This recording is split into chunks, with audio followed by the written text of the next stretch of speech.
Hello, moi c'est Nolwenn de Très American. Par ici, j'explique les États-Unis, mais cette fois-ci, je vais raconter une expérience plus personnelle, car qui dit événement spécial dit vidéo spéciale. Je vais vous raconter comment j'ai obtenu la citoyenneté américaine.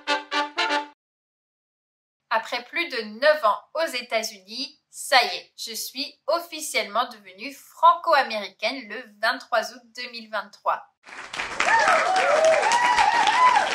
Ça fait déjà quelques années que j'aurais pu faire ma demande car j'ai obtenu la Green Card en 2015 et dans la plupart des cas d'immigration, on peut commencer la procédure 5 ans après avoir obtenu la Green Card.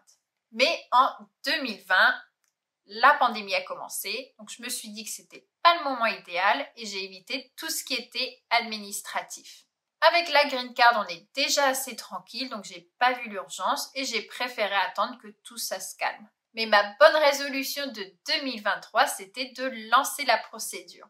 Une seule chose me coinçait un petit peu, c'est un événement dans la famille, en France, que je ne voulais absolument pas rater. Car le jour où on devient citoyen américain, on doit rendre sa Green Card et on doit donc attendre d'obtenir son passeport américain pour pouvoir voyager. Et les délais pour les passeports en ce moment sont de 3 mois minimum, donc je ne voulais pas risquer d'être coincée au moment de voyager.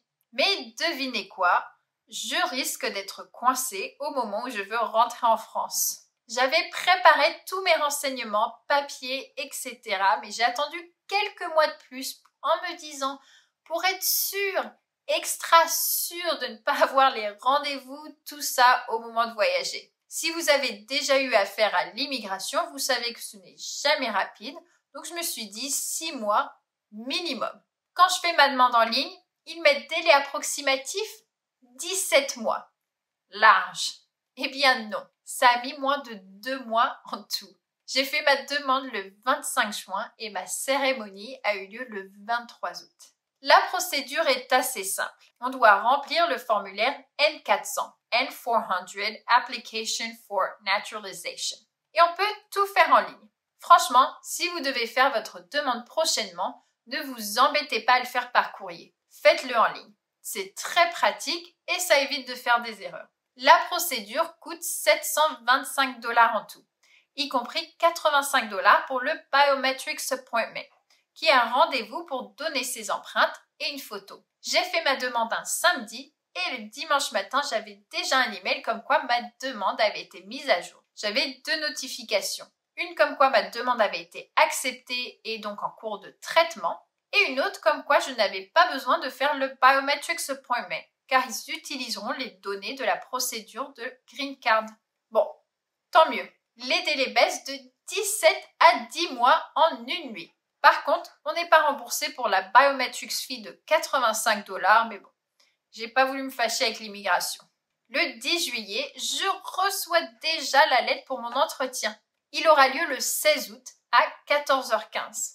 L'entretien a lieu avec un officier de USCIS, the United States Citizenship and Immigration Services, pendant lequel on passe en revue vos réponses au formulaire N400 pour être sûr que tout est bon. Le formulaire retrace votre vie, donc vous devriez connaître toutes les réponses.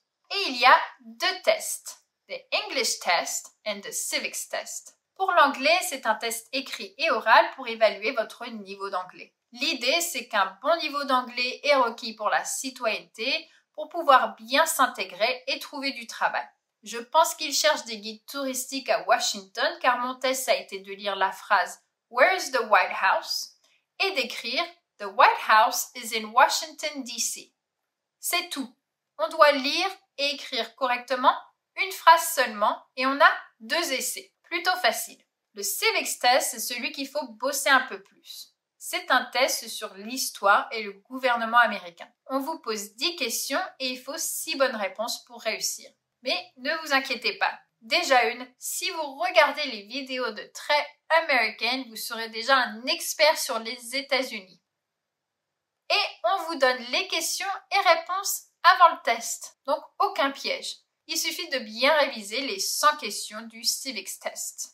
Personnellement, j'ai répondu correctement aux 6 premières questions, donc l'officier s'est arrêté là et n'a même pas posé les 4 questions restantes. À la fin de la vidéo, je vous lirai les 6 questions que j'ai eues pour les plus curieux. Voilà, l'entretien s'est bien passé, les tests sont réussis.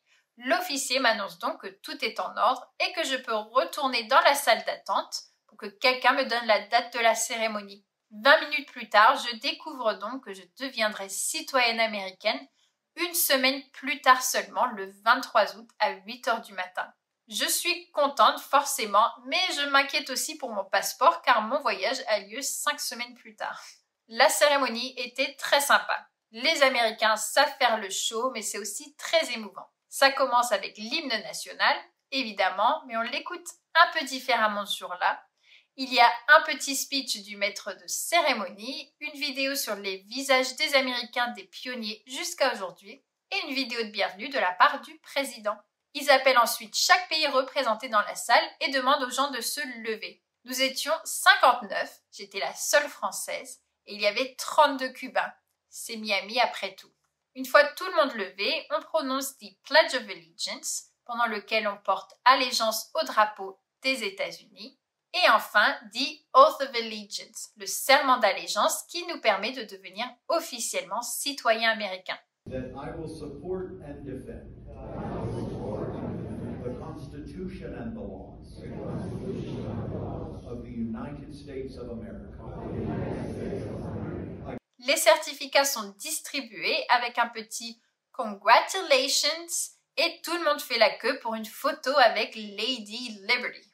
Voilà, une bonne chose de faite que j'ai fêtée avec le Covid malheureusement puisque je suis tombée malade le soir même et j'ai déjà dû me séparer de mon beau certificat tout neuf pour ma demande de passeport. Croisez les doigts pour moi pour que je l'ai à temps. Et en attendant ce grand suspense, abonnez-vous à ma chaîne pour en apprendre toujours plus sur les États-Unis. Petit bonus avec les questions du Civics Test. Voici les 6 questions sur lesquelles je suis tombée. What did Martin Luther King Jr. do? He fought for civil rights. What are the 2 major political parties in the United States? Republican and Democratic. What ocean is on the east coast of the United States? Si on sait pas ça à Miami, the Atlantic Ocean. Under a constitution, some powers belong to the states. What is one power of the states? J'ai répondu to provide schooling and education, mais il y a plusieurs bonnes réponses. Name 2 national US holidays. Je me souviens plus ce que j'ai répondu, mais ça peut être n'importe quel jour férié américain, donc Juneteenth, Memorial Day, Thanksgiving, Christmas, Independence Day, Labor Day. Et enfin, what is the rule of law? The rule of law is that everyone must follow the law, or no one is above the law. Voilà. Est-ce que vous auriez réussi votre Civics Test? Dites-moi en commentaire.